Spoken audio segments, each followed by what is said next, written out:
apesar de tecnicamente não muito justificável, mas didaticamente razoável para o uso de funções.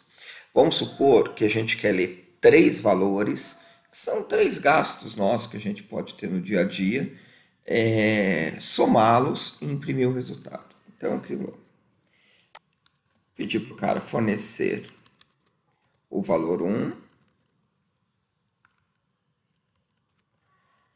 Então, coloca aqui. Valor 1 igual.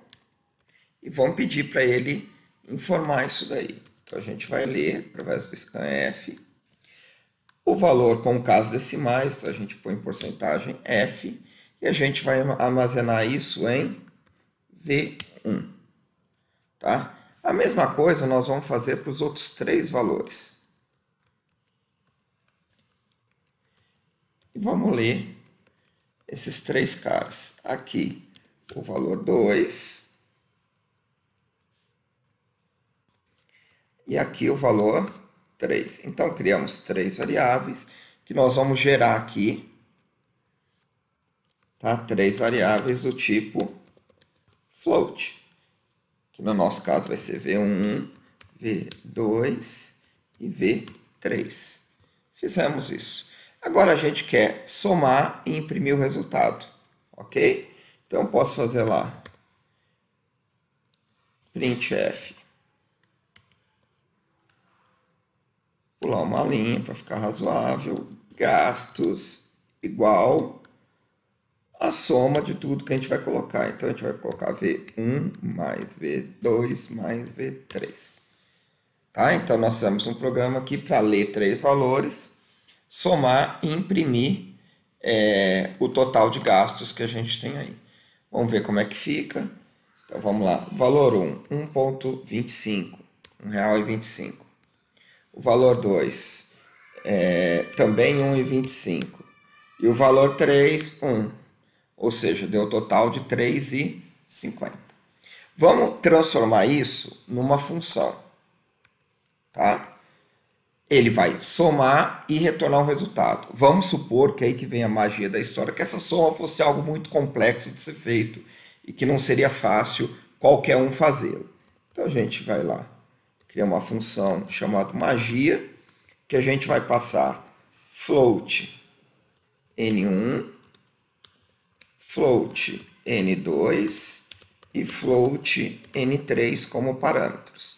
Né? O que vai fazer isso daqui? Ele vai fazer a nossa soma. Então, eu criei float soma, que vai ser soma igual a n1 mais n2 mais n3. E vamos retornar, e nós vamos retornar a nossa soma. Ok? Então, o que ele fez? Recebeu 3 parâmetros, fez um cálculo extremamente complexo, que é isso que a gente simplificou aqui, e retornou o resultado. Observe, a minha variável soma é de que tipo? Float, certo? Então, eu posso retornar inteiro? Não, o retorno tem que ser do tipo float. Se eu estou retornando uma variável que é do tipo float, o retorno da função tem que ser float também. E vamos aqui, e agora aqui ao invés da gente fazer a conta, a gente vai chamar a nossa função chamada magia, passando como parâmetro V1, V2 e V3. Observa, neste exemplo específico, a ordem desses parâmetros vai alterar? Não, porque é uma soma. Mas, de forma geral, a ordem dos parâmetros tem que ser a mesma que a função vai manipular.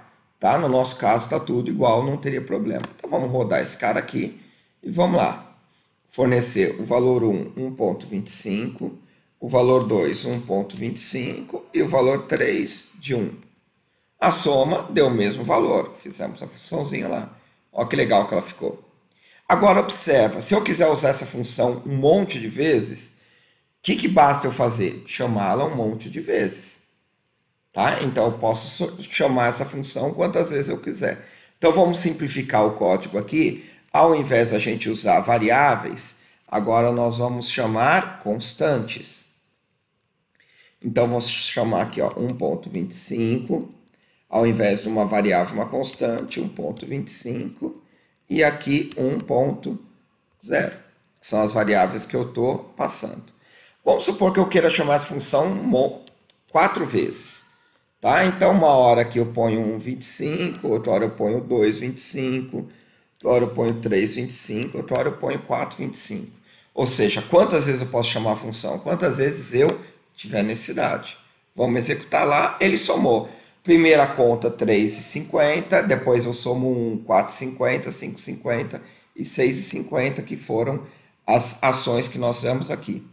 Olha que legal. Mas imagine, essa conta está quase certa, porque tem um pequeno problema. Esse último valor aqui não é em real, é em dólar. Então eu estou passando 2 valores em reais e 1 em dólar. Ou seja, eu posso somar real com dólar? Não, eu tenho que converter tudo por uma moeda só. Então essa conta aqui minha está errada. Olha que legal, para corrigi-la, basta eu fazer a correção que eu preciso. Então eu vou definir, eu vou dar um define aqui, dólar, eu vou chamar ele de R$5, está na promoção hoje. E a variável 3 eu multiplico pelo dólar. Por quê? Porque N1 e N2 são reais, a soma eu quero em real, só que o N3 eu preciso converter de dólar para real. Então eu preciso multiplicar por uma constante que eu fiz ali. Tá? Para simplificar a vida, né? O que eu tenho aqui, ó? Vamos fazer uma continha de cabeça.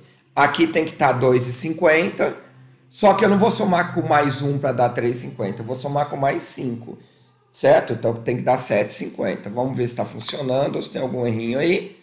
Olha o que vai acontecer. Se eu somar aqui, né, no meu exemplo aqui, ó, 1,25 mais 1,25 dá 2,50. Mais R$5 que está o dólar, automaticamente dá 7,50. E assim foi aumentando 1 para cada 1. Aí, ó, observa que legal aqui. Todas essas funções estão chamando. Ah, o dólar agora ficou mais barato, ficou R$4. Só alterei aqui, ele altera a função e automaticamente todas as contas vão ser alteradas juntas. Aí, ó, eu estou somando 1,25 mais 1,25 dá 2,50. Mais 4 dá 6,50. Entenderam a magia da função? Ou seja, se eu alterar na função, toda vez que eu chamo a função, ele está alterando.